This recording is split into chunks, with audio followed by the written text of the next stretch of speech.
So today, we're on the floor. We're at my little mini desk that you can't see, it's out of frame. I have my bonnet on and a face mask.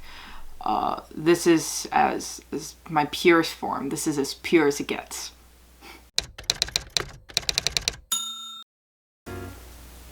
Hi. Hello everyone and welcome back to my YouTube channel. My name is Sue and this is my perspective.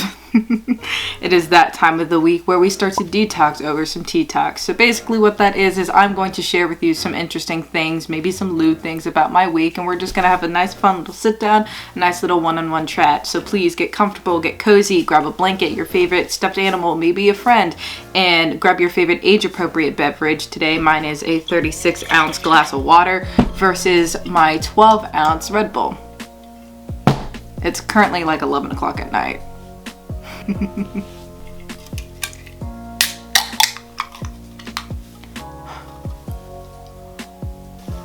So today we're sitting on the floor in front of my bed.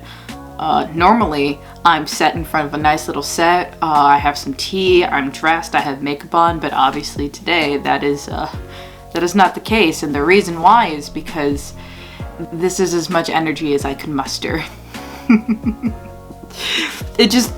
It's like that sometimes, but I still wanted to be present. I still wanted to be here with you guys. I still wanted to make a video, but I didn't want to fake it. I didn't want to put on a facade or a show for you, but here I am.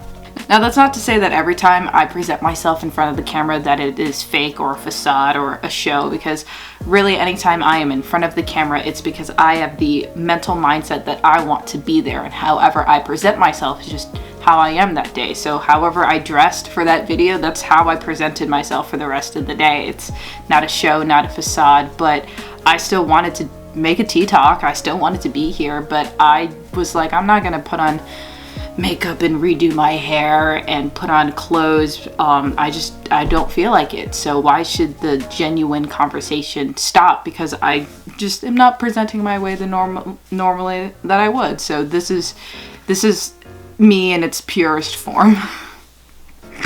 I have a charcoal face mask on. My hair is marinating in a deep conditioning in this fun satin pink bonnet. Not wearing a bra, you probably can't tell because I'm a 12-year-old boy and I'm hugging a stuffed animal. This is me.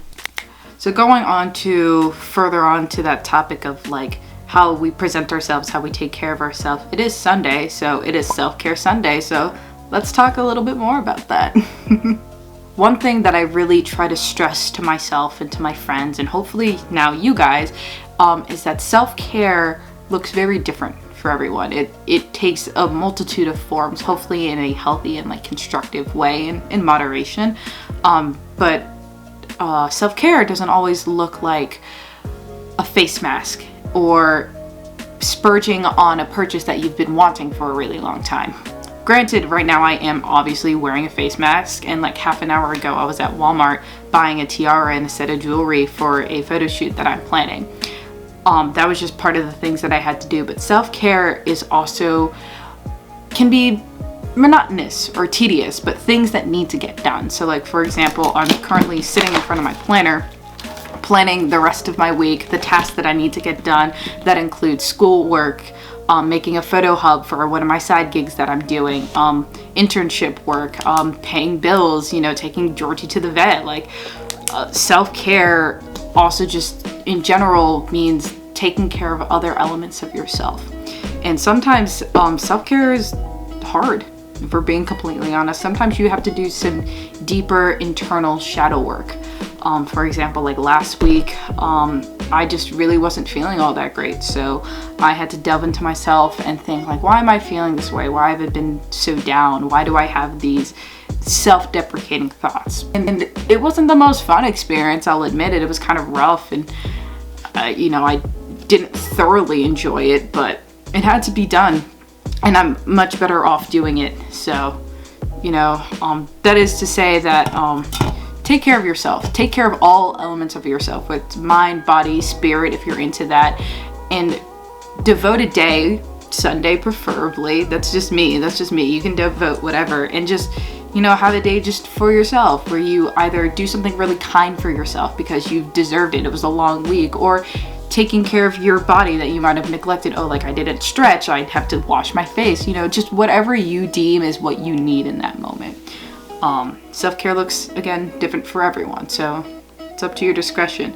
And ooh, there's another burp for you. We love how chaotic I am at 11 o'clock at night. Excuse me. Yeah, so hey, write down in the comments, what is your comics? Write down in the comments, write down in the comments below how you do self-care. What does that look like for you? What do you like to do? What do you not like to do, but you still kind of have to do? Put those down in the comments. I'd love to share them and see them.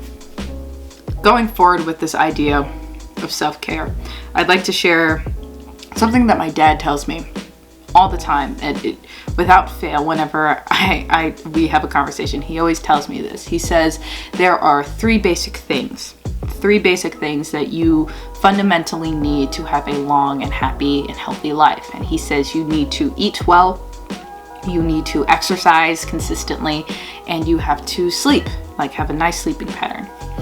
And I try very, very hard to hone that in and to take his advice. But I feel like I always struggle to have all three at the same time. I generally have 1 to 2 of them, and then the other one's lacking. Right now, I work out pretty consistently, so I've got that down. I work out 5 out of the 7 days a week, so that's good. That's down. That's awesome. Cool. Sleeping, it's okay. It's not bad, but it's not great. I try to get at least 7 hours, no more than 10, because more than that, you feel very sluggish. But right now, the thing that I am lacking really, really hard is eating. And I'm like, damn. I don't know what it is. I've always had a very weird and odd relationship with food. I eat very little. I don't eat a lot. I don't like the feeling of being full, and I also don't enjoy the action of eating. It just makes me feel gross and nauseous. That's a terrible way to have a relationship with food and to view it, and I should probably seek more advice or professional counseling with that. But that is something that I've struggled with throughout all of my adolescence and now into like my adulthood.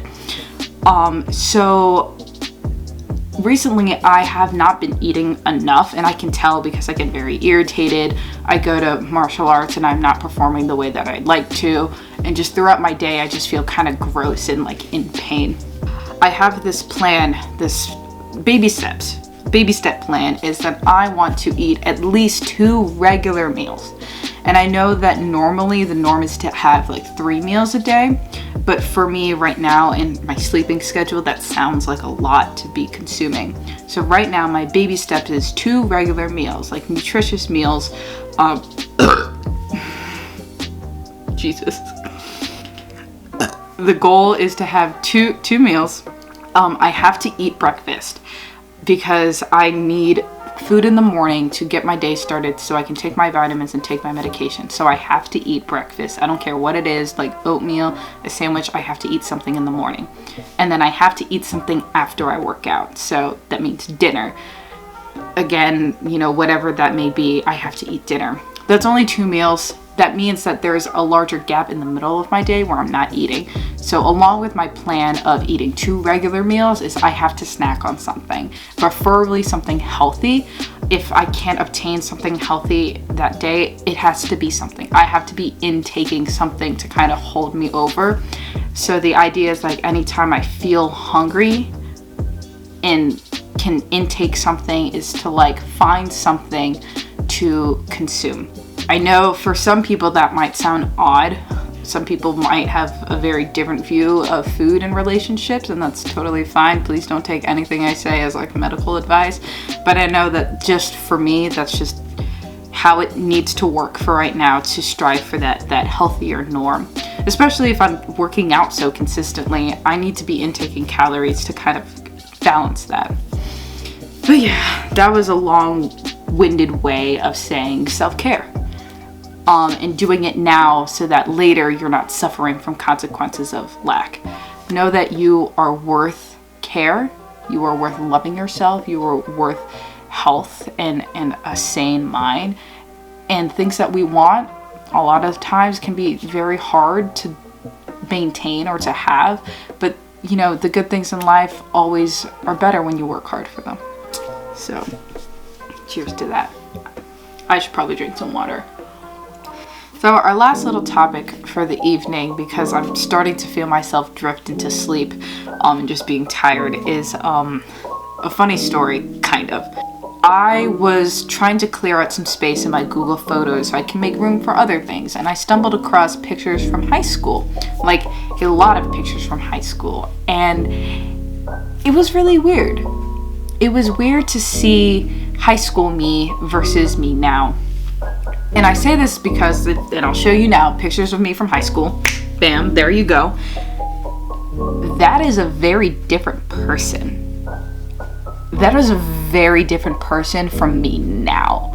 So when I was looking at these photos, I was shocked. I was like, I know that that's what I looked like, and I remember how I acted and what I wore, but it just seems so surreal that was a real moment in time, because that is a very different person from me now, and for the better. That's not to say I was bad in high school. I wasn't, but just when I think of high school Sue and then Sue now in young adult life, I went through a lot of changes and a lot of personal growth that needed to happen. Wow. But one notable thing about this surreal experience that I had of looking at myself from high school was I had like a really small moment of self-hate. And I thought I had been over that, you know, really and truly, honestly. I really thought I was over that habit. But I guess I just had a quick little bloop of just not liking myself now. And I know why. And the main reason is, again, here's more pictures of high school Sue. Look at that hair. Look at how long and luscious and curly, and just look at that. And then me now, here's pictures. It's short. That's just short. That is like boy short. But I had this moment of self-hate because I was like, wow, look at her. Look at how gorgeous and beautiful and feminine she is now. Look at how just pretty she is, just from the outside. And then when I was thinking that, I was like, I look ugly. I look so gross and unfeminine. Like, why would I do that to myself? And then I had to stop myself. I had to like sit back for a second. I was like, shut the fuck up. Because that's not true. I'm not ugly. I might not be everyone's liking or taste or type or whatever, but that's fine, because I'm not living for them. I'm not living for that. I'm living for myself. And I had to remember that I cut my hair because I wanted to, because I had always wanted short hair, and it's just hair, like it'll grow back. I have so many conflicted feelings about my hair. I always flip-flop from liking it to hating it to having no opinion, and how much my hair just controls the way I view myself and my self-esteem. So when I was like looking at these pictures of high school Sue, I was like, oh, I was so pretty and I'm so ugly now, and I really had to stop myself and be like, no, we cut this because we wanted to, and it's just hair, it'll grow back, and it's fine. And then I remembered something that my friend James said. This is James. He's so wonderful here. Oh my god, that burp was for you, James. I remembered something that James told me when I had this moment of weakness a long time ago when I first cut my hair. He said to me that me in high school, you were conventionally attractive. He said you were always conventionally attractive, but now, since growing up, maturing into your person and being comfortable with who you are in your femininity and your masculinity, when you cut your hair, you stayed conventionally attractive, but you also are now alternatively attractive. And, you know, take that as you will. It's a good thing. So that was a really nice like reminder to me that like I might not be attractive to everyone. No one is, and that's fine. But really what matters at the end of the day is that I find myself attractive and I find beauty in myself, because once you start to find beauty and love in yourself, it turns outward, you know, and then people see that, they're like, oh, the way that you carry yourself with confidence and grace, and like, that's wonderful, and that's all that matters. And also, at the end of the day, you are the only one that has to sleep with yourself at night. So, you know, you might as well be happy with what you're doing with yourself, you know. Don't live to please others is what I'm trying to say, because that's what I was doing in high school. I was living to please other people. And now, since being out of there and, you know, finding my independence, I'm like, fuck it. I'll cut my hair, I'll shave half of it, I'll dye it, I'll perm it, I'll do whatever, because it's for me. And I have to every day remind myself that I do it for myself. Yeah. It's hard. It's tough learning to love yourself. That is some tough love, but it's important. You just gotta remember that you're a bad bitch. Bad bitch. Mwah. But, yeah, I think that's all that Dan and I have to say. I mean, Dan, do you have anything you want to share with the class? Well said. Bravo. Well, friends, I'm gonna go finish this Red Bull in private. So thank you guys so much for being here. I'm sorry that I did not dress or appear the way that I normally do, but I'm thankful nonetheless to be here, to be present, to share this with you, and that you chose to spend some time with me. It brings me joy. If you liked what you saw, please be sure to hit that like button, and you might as well hit that subscribe button to see more of my dumbass, because it's like right there. They're right there. Don't forget to write down in the comments anything that resonated with you. I would love to hear how you practice self-care, and, you know, share some tips down with us down below. I would love to read them. The comments are my favorite part of the YouTube making process. Alright guys, well, thank you guys so much for being here. My name is Sue, and thanks for listening to my perspectives. I'll go sleep now. Good night.